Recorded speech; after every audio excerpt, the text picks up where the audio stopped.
Saturnino Herrán, Arte e Identidad.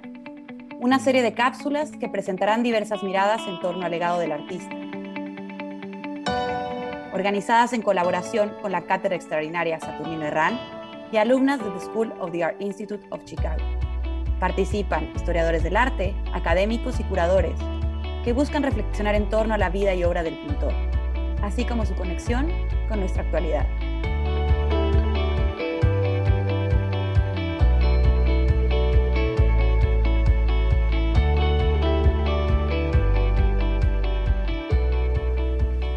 Hello, my name is Daniel Quiles.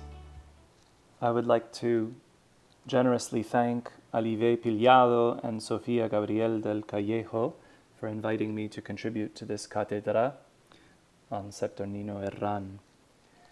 I should note at the outset that I'm not a specialist on Herrán, on Modernismo, or on Mexican art in particular.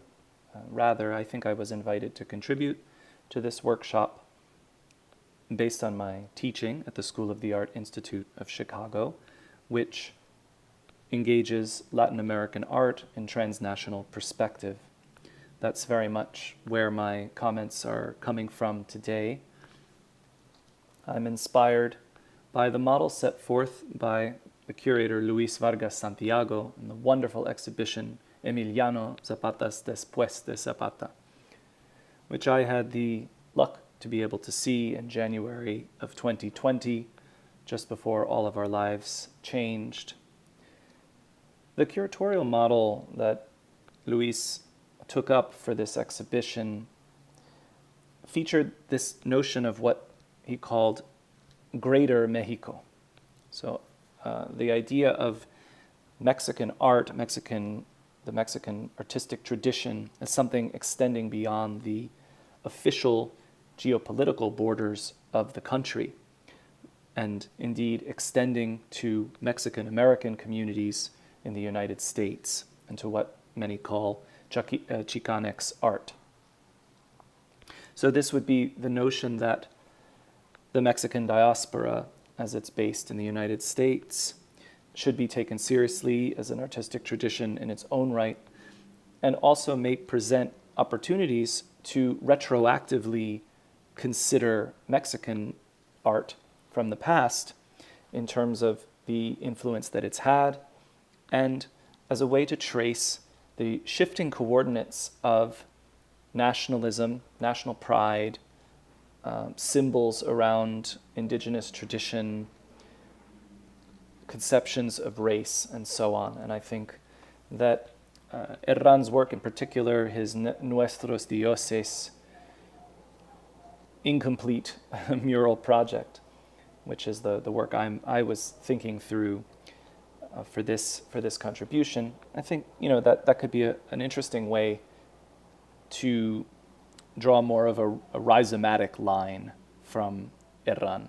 So again, this is not really my scholarship, which does try to trace specific historical connections in fairly limited locales. Here I'm, in a way, letting my thinking cross borders, as it were. So what we're looking at is a mosaic mural in Chicago, where I live and work.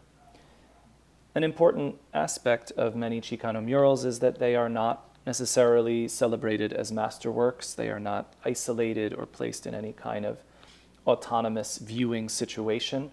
Rather, they continue to function as they were originally intended, as facets of a neighborhood, components in urban space, not necessarily just decoration, but also maybe what we could call educational opportunities. They tend to have symbols, stories, historical figures that are meant to be instructive, edifying to the Chicano community that lives there.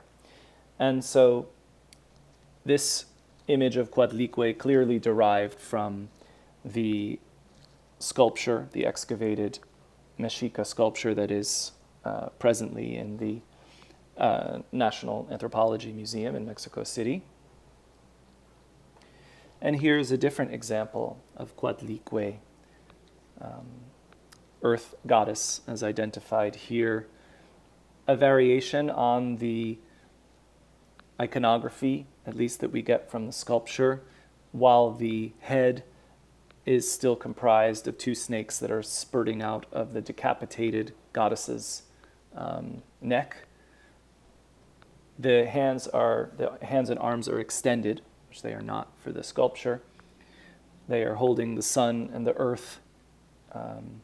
There's still a reference, particularly in the right hand, the right wrist, to the idea that the hands have also been chopped off with snakes emerging from Coatlicue's body, but we also see fists. Coatlicue is giving birth to Tlaloc, the rain god, which is not a part of the iconic sculpture. And in a beautiful detail in the bottom panel, at the bottom of what is actually a highway overpass, you can see the snakes of Coatlicue's skirt. That's actually literally the translation of the Nahuatl name, snake skirt. They're kind of undulating within a yellow background, right? Like almost in a sort of abstract space. So this is quite literally a free variation on familiar nationalist iconography for Mexican identity. And again, we're looking at a highway overpass. This is part of a kind of shared public space that's been identified, right, as a Chicano Park murals. The mural just in front of Coatlicue makes reference to jonques, which are like junk shops, which some people in the neighborhood, and it's actually represented below it, protested against. They felt that there were too many junk shops in this area of San Diego and that it was bespoiling the residential aspect of the neighborhood. Schiffer Goldman, the art historian, has argued that Chicano murals really appeared in two phases. That one set of murals early on made reference to indigenous and nationalist symbology, while the next tended to focus more on everyday life in the United States for people of Mexican descent. I would argue the Chicano Park murals are a mix of these two. They don't seem to privilege one or the other, and they're around 1977, 78, so this is really the moment where many of the best-known Chicano murals are painted, although the tradition continues today. Who are Chicanos? As many of you probably know, the Chicano community in the United States is the result of multiple waves of migration throughout the 20th century. Of course, the United States, as a geopolitical entity, extracted a huge quantity of land from Mexico in 1848 after the Mexican-American War. And really, it's throughout the 20th century with persistent demand for labor and so-called guest workers that Mexicans arrive in the U.S. In some cases, they're able to stay and build their lives there, but there are also repeated waves accompanying each wave of immigration with xenophobic deportation. And one of the earliest and most scandalous of these was right around the Great Depression, 1929, when many of the people who were returned, of some million people of Mexican descent, were already U.S. citizens or had been born in the U.S.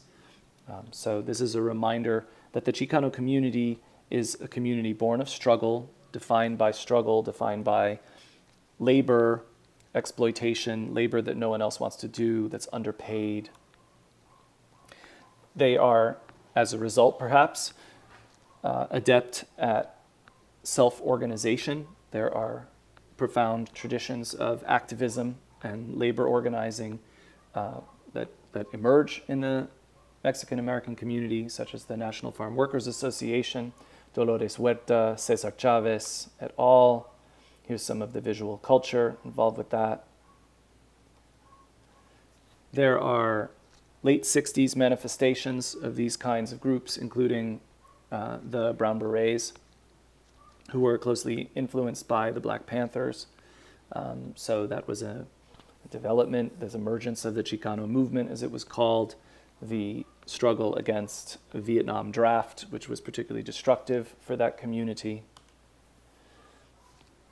And crucially, the concept of Aztlán, an imagined nation, a nation that would be understood as reconstituting the 7 states in the U.S. that were taken from Mexico, but almost treating that group of states as its own country, not Mexico, not the U.S., but Aztlán, a kind of homeland, a missing limb for a community that feels marginalized, that feels dispossessed of its land.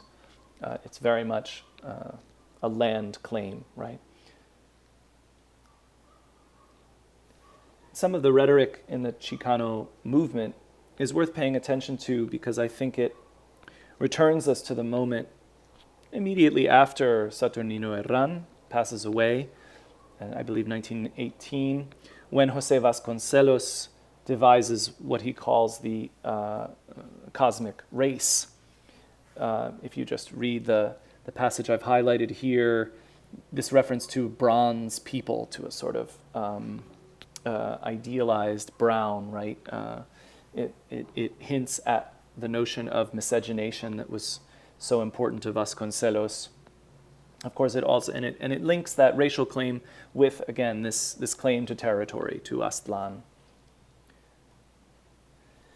In that way, it should remind us that the Chicano movement, Chicano murals, do have connections to Mexican modernism, both this official rhetoric of cultural minister Vasconcelos, as well as artistic traditions that come from the legendary muralists like Rivera Siqueiros et al.